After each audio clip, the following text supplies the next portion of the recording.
Hi students, today we are learning about genetic material found in our cells. We know that cells with nuclei have genetic material or hereditary information in their nucleus.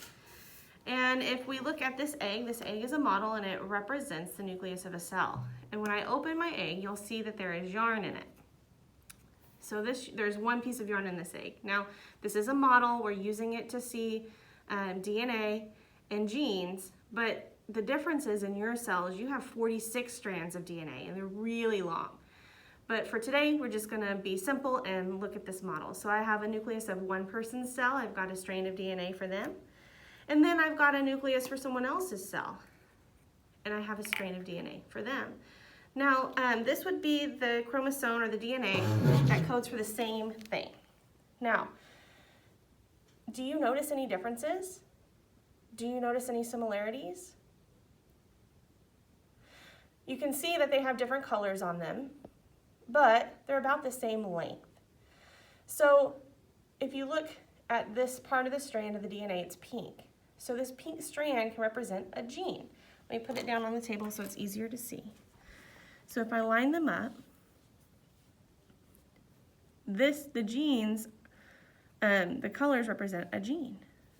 So this pink one would be a gene, this little section right here could be one, the green, and the yellow. And then if you look at this one, we have a little yellow section, we have an orange section, and a blue section, and these represent different genes found on our DNA. Genes code for traits. Let's do this first.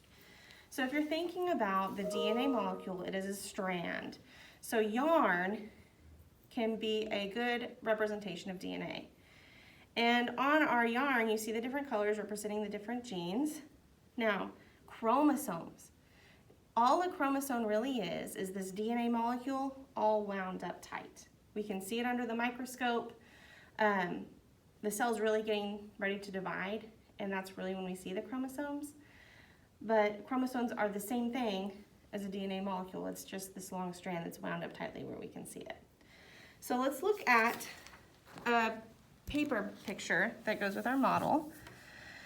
The cell has the nucleus inside, and you can see the strands of DNA hanging out in there.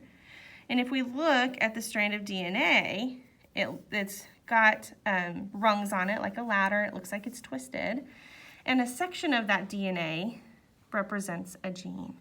So your DNA has a lot of genes on them. So in class, in our ISNs, we would glue this in, tape our yarn in, and have an example. So here, an example of the gene would be this green color.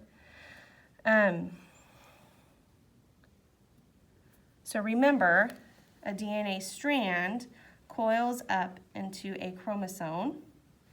The smallest part of this model is the gene. That is a section of the DNA. And our DNA is found in the nucleus.